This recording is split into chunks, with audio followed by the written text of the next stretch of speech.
On peut laisser Nathalie s'entraîner pendant que moi je vous emmène faire un petit tour. Oh oui, s'il te plaît. Relève le débat là. Parce oui, que en plus je vous emmène dans un endroit que forcément Yann et Patrick connaissent très très bien. Yann, ancien amateur de voile, professeur de voile même. Toujours amateur de voile, on n'est pas ancien amateur de voile. On va faire un petit tour vers un site touristique très réputé. En face de la côte de Granit-Rose se trouve la réserve naturelle des 7 îles. C'est un endroit absolument magique, un archipel de 300 hectares peuplé d'oiseaux rares et protégés. On a là 20 000 couples d'oiseaux marins, 27 espèces nicheuses. C'est la plus importante réserve du littoral français. C'est impossible de ne pas y faire un saut. Et si en plus vous partez très tôt le matin, vous aurez peut-être la chance d'apercevoir des phoques gris. Il est 6h30 du matin sur la plage de Trestraou. Les 2 nourrices d'essence, on va pouvoir larguer et partir. Direction les 7 îles et aux commandes du bateau Thierry. Il connaît le site par cœur. Il va conduire Pascal, un amoureux des animaux, jusqu'aux meilleurs endroits pour observer la faune locale. Je trouve que le paysage, l'atmosphère, surtout le calme, la plénitude du matin, ça vaut le coup. On a très peu de plaisanciers, très peu d'activités humaines. Et c'est à ce moment-là qu'on on a la nature qui règne en maître. Ici et là, il faut scruter les rochers pour observer les animaux marins sans les déranger. Dans sa ligne de mire, des phoques semblant jouer à cache-cache au gré des vagues. Et donc là, on observe quelques individus là, dans de bonnes conditions. L'embarcation met le cap maintenant vers l'île aux Moines pour accoster sur ce site naturel luxuriant.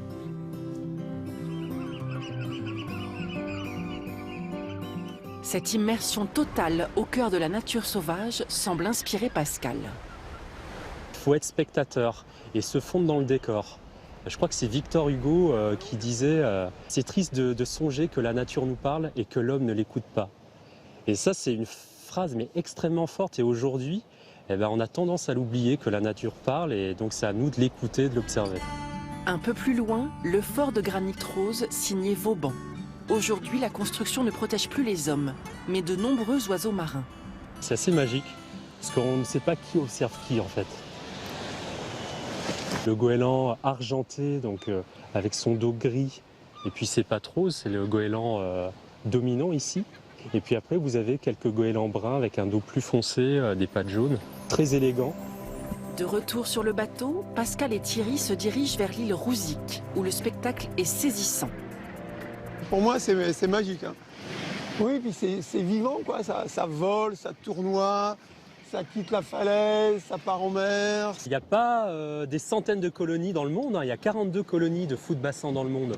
Donc ça revêt à cette colonie de Rouzic, du coup, au niveau des 7 îles, une importance particulière.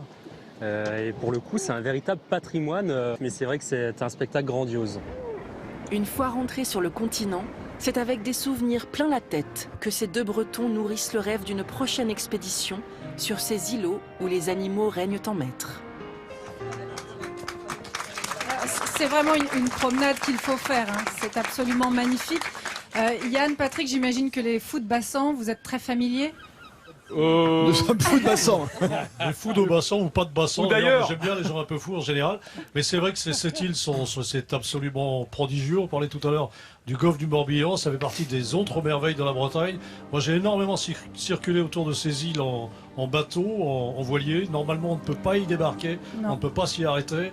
Mais c'est vrai que c'est pour protéger. Il faut y aller. Mais quand on arrive, là on est en train de revoir comme ça cette île, quand on arrive on est toujours surpris par cette pointe nord qui est toute blanche. Effectivement c'est pas du calcaire, hein, ce sont bien tous ces fous de bassin qui ont élu domicile ici. C'est un spectacle absolument magnifique à voir, hein. Ce sont des oiseaux qui font 2 mètres d'envergure et qui se privent pas de faire des sauts en piqué comme ça jusqu'à 30 mètres de hauteur. C'est absolument incroyable. Mais la vraie star de ces îles, vous savez ce que c'est? Le macareux. Le macareux. Ah là là là là. Exactement. C'est un oiseau surtout connu pour être le symbole de l'Islande que vous voyez là. Oui, c'est un oiseau impressionnant. On dirait un mélange de pingouin et de perroquet. C'est le symbole de C'est le symbole de l'Islande. C'est un oiseau qu'on trouve normalement le long des côtes atlantiques nord d'Amérique et d'Europe. Il y en a une dizaine de millions en tout sur la planète. Et on en a quelques-uns ici qui sont là et qui sont protégés. C'est une réserve qui est protégée, qui est classée et qui est classée depuis 1976. Et d'ailleurs, regardez le logo de la LPO, la Ligue de protection des oiseaux, qui s'est arrangée pour protéger. Vous reconnaissez le Macar moine. Voilà d'où vient ce logo.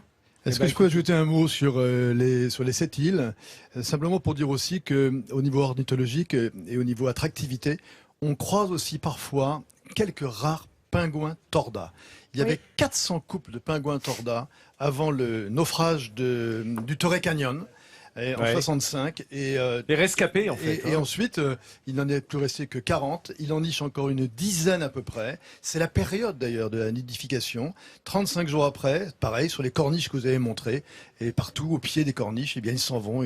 Ça dure 35 jours. Et même sur les îles privées, elles sont interdites d'accès pendant la période de nidification. Voilà, mais c'est pour ça, ce sont beaucoup d'oiseaux qui sont rares et très très protégés. Il faut faire très attention. J'en profite pour dire que Patrick vient de dire et il s'envole à la baie de Sion. Attention, le pingouin est un oiseau qui vole. On ne confond pas manchot et pingouin. Non, mais c'est très bien d'avoir signalé. Parce que souvent, on a l'idée du pingouin, parce qu'en anglais, c'est penguin. Le manchot s'appelle penguin. On revient toujours à l'édition, finalement, penguin. Exactement.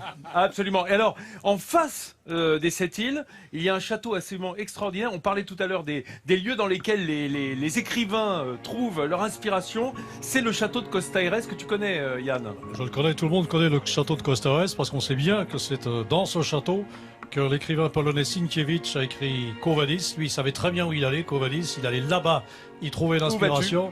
Et n'oublions pas qu'avec Quo Vadis, Sienkiewicz a été nommé prix Nobel de la littérature. Il le doit à la Bretagne, encore un atout breton.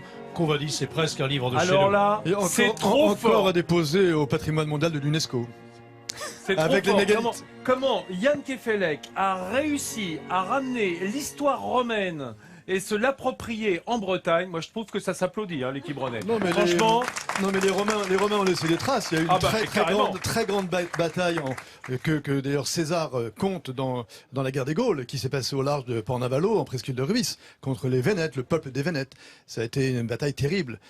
Vous allez voir, on va apprendre bientôt qu'Alésia était en Bretagne. Vous allez voir. Pour Costa Aires, qui ça va plaire. Ce qu'il faut dire, Vincent, aussi, pour Costa Aires, c'est que c'est la côte de granit rose. Et que cette côte de granit rose, en elle-même, elle développe et elle sécrète une lumière qui est proprement irrésistible. Regarde, on voit les images. On parlait des fous de bassin tout à l'heure, mais il y a une espèce de folie de la lumière rose quand on arrive là-bas qui s'empare de tout visiteur, qu'il soit en voilier ou à pied. Et ce granit rose qu'on retrouve sur des côtes, ça n'existe qu'à 3 endroits dans le monde. Ça existe en Bretagne, en Corse et en Chine. Et voilà. Alors, c'est un aspect exceptionnel quand même. J'espère que vous vous rendez compte, les amis, vous qui nous regardez, de l'exceptionnelle qualité, d'abord des images qu'on vous montre, ce sont des drones faits par nos équipes qui sont magnifiques, et surtout de l'exceptionnelle qualité et touristique et de paysage que l'on trouve autour de la Bretagne. Lorsqu'on parcourt les côtes, c'est 2800 km, comme tu le disais, de côtes. Les 4 départements seulement, sinon c'est un peu plus. Voilà. Oui, on va pas rentrer dans des débats politiques. Non, mais c'est pas la politique, mais il faut pas oublier quand même que le premier duc de Bretagne, en 937, a chassé les Vikings sur la Loire et fait de Nantes sa capitale. Merci Patrick de cette précision.